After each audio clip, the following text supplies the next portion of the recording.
Hello students, I am Thakur Bhakti from Saraswati International Academy.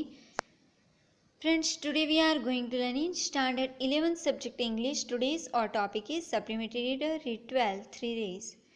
મિત્રો part 1 ની અંદર આપણે 3 rays ની અંદર ફર્સ્ટ જોયું હતું weakness or strength. ઓકે, આજે આપણે સેકન્ડ જોઈશું ધ વિન્ડો એટલે કે પારી. Two men both seriously ill. બે માણસ એ ખૂબ જ ગંભીર રીતે બીમાર હતા. Occupied the same hospital room. એ લોકો એક જ હોસ્પિટલની અંદર એક જ રૂમમાં હતા. One man was allowed to sit up in his bed for an hour a day to drain means remove liquid the fluids from his lungs. એક માણસને એ બેડ પરથી ઉતરી શકે, બરાબર, દિવસમાં એકવાર 1 કલાક માટે તે એના બેડ પરથી ઊભો થઈ એ બેસી શકે અને ફરી શકે, બરાબર. એના લંગમાંથી ફ્લુઇડ જે છે એને કાઢવા માટે. His bed was next to the rooms only window. એનો બેડ એ બારીની પાછળ હતું. The other man had to spend all his time flat on his back. જ્યારે પેલો જે બીજો માણસ હતો તેને આખો દિવસ સૂઈ જ રહેવું પડતું હતું. The men talked for hours on end. They spoke about their wives and families, their homes, their jobs, their involvement in the military service where they had been on vacation. આ બંને માણસો કલાકો સુધી એકબીજા સાથે વાતો કરતા હતા. તેઓ તેમની વાઈફ વિશે વાતો કરતા હતા, ફેમિલી વિશે, તેમના ઘર વિશે, જોબ વિશે અને મિલિટરીની સર્વિસ તેઓ કરતા હતા. તે સમયની વાત કરતા હતા. Where they had been on vacation, બરાબર.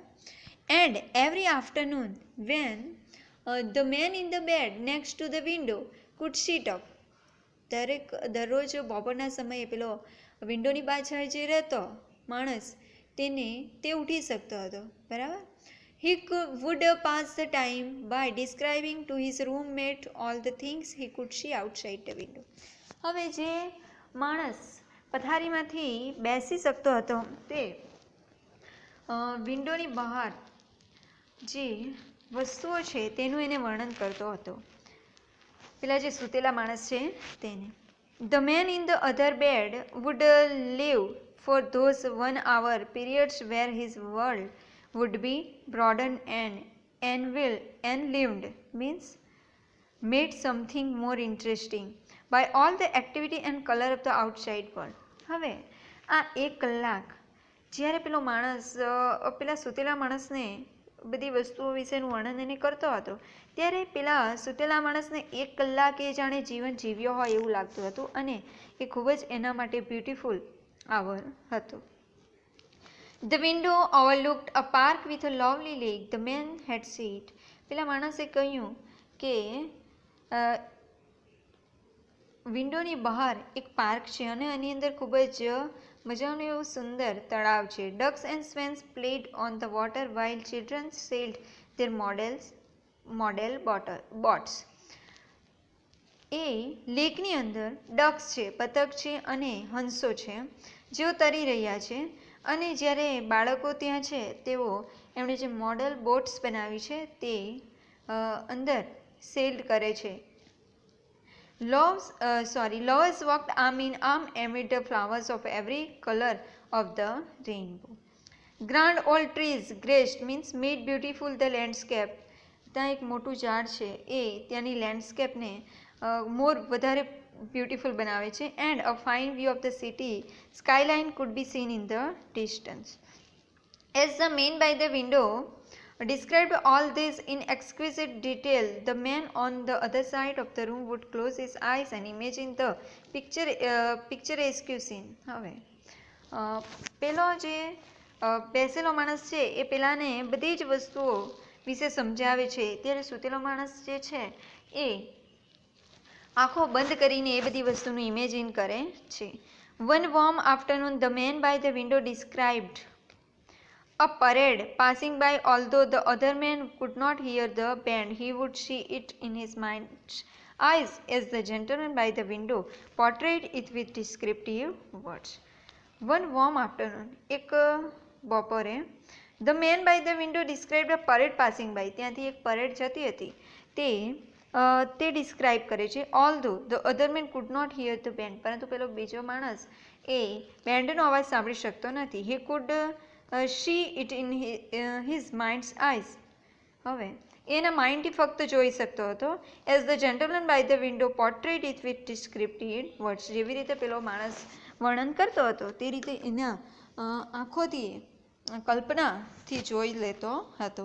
અનએક્સપેક્ટેડલી an alien thought entered his head. હવે વિચાર્યું પણ નહીં હોય તેવો એક એલિયન થોટ પેલા માણસના મગજમાં આવે છે. Why should he have all the pleasure of feeling everything while I never get to see anything. શું કે પેલાને શા માટે કે એને બધી જ ખુશી એ માણી શકે છે, બધું જ જોઈ શકે છે, જ્યારે હું જોઈ શકતો નથી. It did not seem fair. આ યોગ્ય ગણાય નહીં. As the man thought fermented, the man felt ashamed at first. But as the days passed and he missed seeing more sights, his envy eroded, reduced slowly into resentment, feeling of anger, and soon turned him sour. હવે એ ધીમે ધીમે પહેલાં જે પેલો વર્ણન કરતો હતો ને એ ઇમેજિન કરીને જોતો હતો તે હવે ઓછું થવા લાગ્યું છે, બરાબર. અને એને ગુસ્સો આવે છે અને દુશ્મનાવટના એનામાં વિચાર આવવા લાગ્યા છે, એને જેલસી થાય છે. He began to brood means think about the thing which make him sad. એ એને દુઃખી કરે તેવા એના વિચાર આવ્યા છે. And found himself unable to sleep. અને પોતે સૂઈ પણ શકતો નથી. He should be by that window and that thought now control his life. બરાબર. He should be by that window. એને ત્યાં વિન્ડો પર જવાનો વિચાર આવે છે. And that thought now control his life. અને આ વિચાર એ પેલી બારી પાસે હોવો જોઈએ. એ વિચાર એની લાઈફને કંટ્રોલ અત્યારે કરી રહ્યો હતો.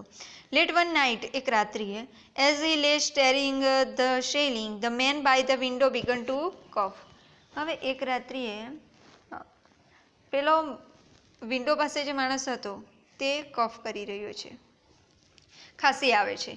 હી was choking on the fluid on his lungs. The other man watched in the dimly lit room as the struggling man by the window tried to find with his hand when he could not see for the button to call for help.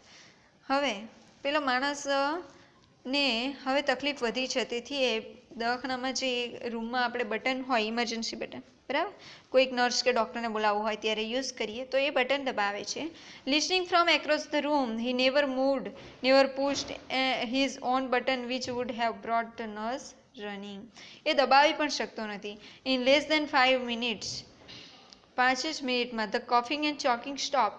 કોફ અને આ રીતે એની ખાંસીનો અવાજ બંધ થઈ ગયો. Along with the sound of breathing. અને એનો શ્વાસોશ્વાસની પ્રક્રિયા પણ બંધ થઈ ગઈ. Now there was only silence, deathly silence. હવે ફક્ત ત્યાં શું હતું? સાયલેન્સ હતું. ડેથલી સાયલેન્સ એટલે કે હવે મૃત્યુ પામ્યો હતો. ધ ફોલોઈંગ મોર્નિંગ, બીજી સવારે, the day nurse arrive to bring water for their baths. હવે એક નર્સ આવે છે એમના નાહવા માટે પાણી લઈને. When she found the lifeless body of the man by the window, she was sadden and called a hospital attendant to take it away. No words. હવે પેલી સવારે આવે છે નર્સ અને જુએ છે કે એ હવે મૃત્યુ પામ્યો છે, બરાબર. તેથી પેલાને કહે છે હોસ્પિટલના અટેન્ડન્ટને કે એને અહીંયાથી લઈ જાઓ. No fuss means a word to show work done without difficulties. As soon as he seemed appropriate, the man asked if he could be moved next to the window. So, as soon as it seemed appropriate, the man asked if he could be moved next to the window. કે એ ત્યાં window પાસે જઈ શકે. The nurse was happy to make the switch, and after making sure he was comfortable, she left him alone. So, nurse happy છે to make the switch. The nurse was happy to make the switch, and after making sure he was comfortable, she left him alone. બરાબર. એ comfortable છે હવે એમ વિચારીને પેલી નર્સે ત્યાંથી જતી રહે છે. Slowly painfully. હવે ધીરેથી દર્દ છે છતાં દુઃખ સાથે he prop means supported something physically, એ થોડો સપોર્ટ મેળવીને himself up on one elbow to take his first look. Finally he would have the joy of seeing it all himself. હવે એ પોતે જ પોતાની આંખોથી બધું જોઈ શકતો હતો. His train become stretch to slowly turn to look out the window beside the bed. It faced a blank wall. Okay, તો આ રીતે અહીંયા જે વિન્ડો આપણું નેક્સ્ટ જે છે સપ્લિમેન્ટરી રીડરનું એ કમ્પ્લીટ થાય છે. Thank you.